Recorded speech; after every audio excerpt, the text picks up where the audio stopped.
Hi, and welcome to Emerald Isle Vacation Home Specialist.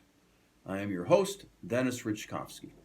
This episode is all about the several ways you can protect the vacation home you purchase in Emerald Isle, North Carolina. Throughout our lives, we make all sorts of investments. Some are emotional investments. We choose to marry. We decide to have children. Some are material investments. We purchase jewelry, nice clothing, a car or a boat. Some are financial. We invest in a new business or we purchase stocks or bonds. In all of these investments, we take actions, we make decisions without any guarantee of success. Marriages fail, clothing goes out of style, stocks drop into the toilet. But there is one investment we can make that is protected with a rather generous safety net, and that investment is an investment in real estate. And an understanding and appreciation of that generous safety net is what has made many Americans, including our president and yours truly, wealthy.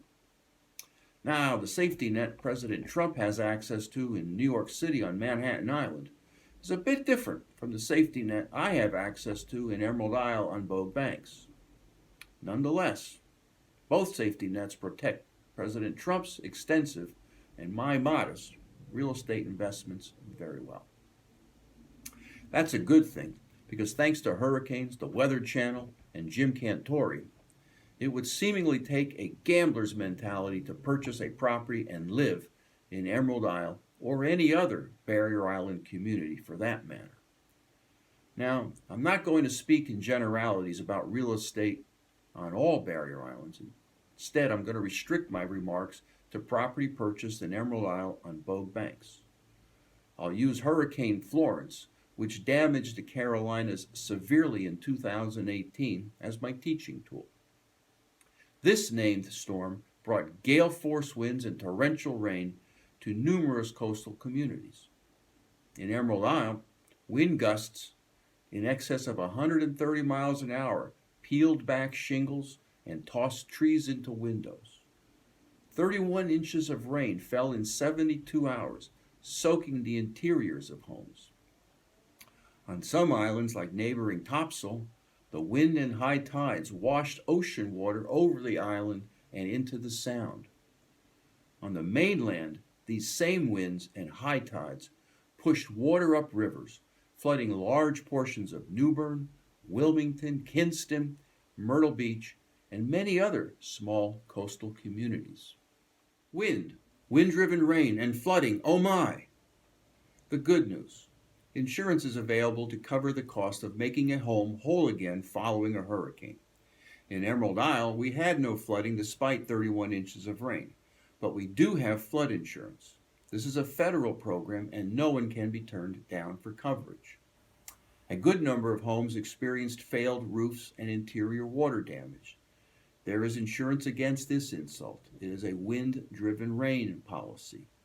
Winds tossed trees into homes, and we have an insurance policy against this insult too. It is a wind policy.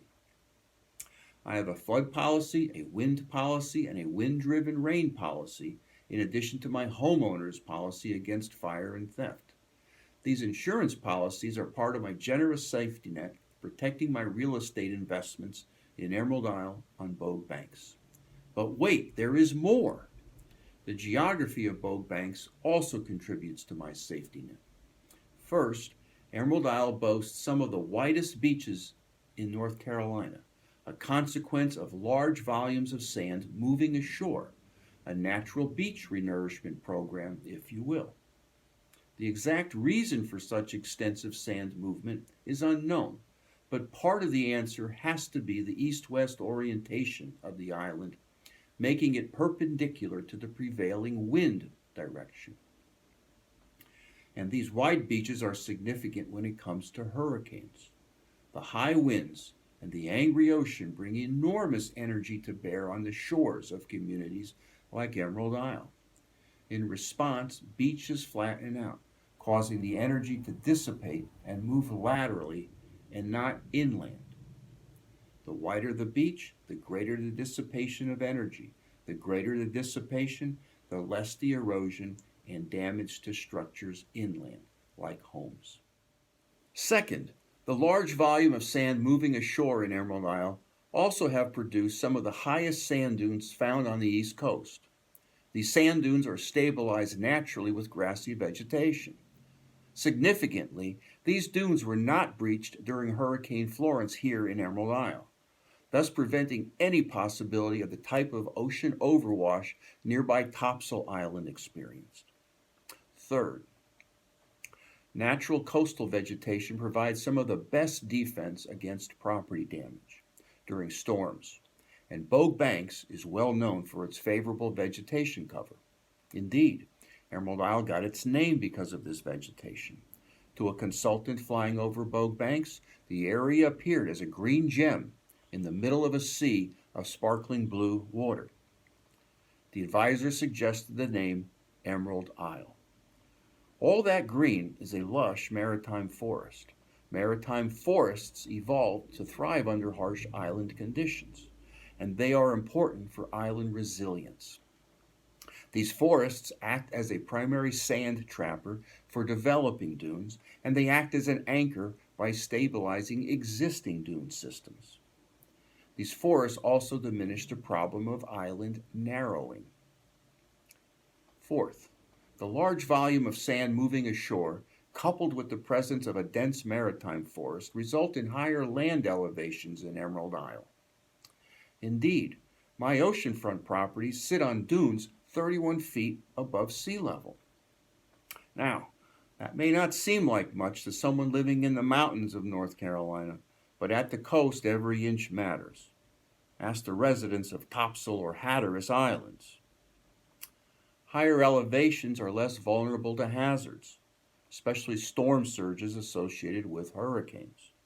But we're not done yet.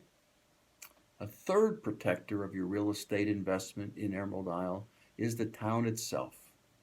Roughly 20 years ago, the town of Emerald Isle instituted a tax on real estate, with all the monies earmarked for beach renourishment.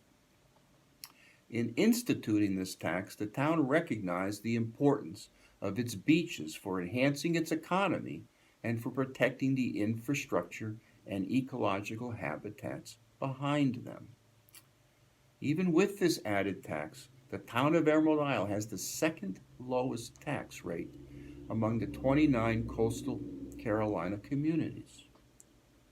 Beaches were renourished back in 2002 and 3, and again in 2018, 19, and 20. So there you have it. 3 major ways to protect your real estate investment, your vacation home in Emerald Isle: insurance, geography, and town policies. If you want more knowledge on this topic, go to my website, www.eihomesforsale.com, and request my free report on living where you vacation, or text your email address to 919-308-2292. Return next week to the same bat channel at the same bat time of 9 a.m. on Thursday for another episode of Emerald Isle Vacation Home Specialist.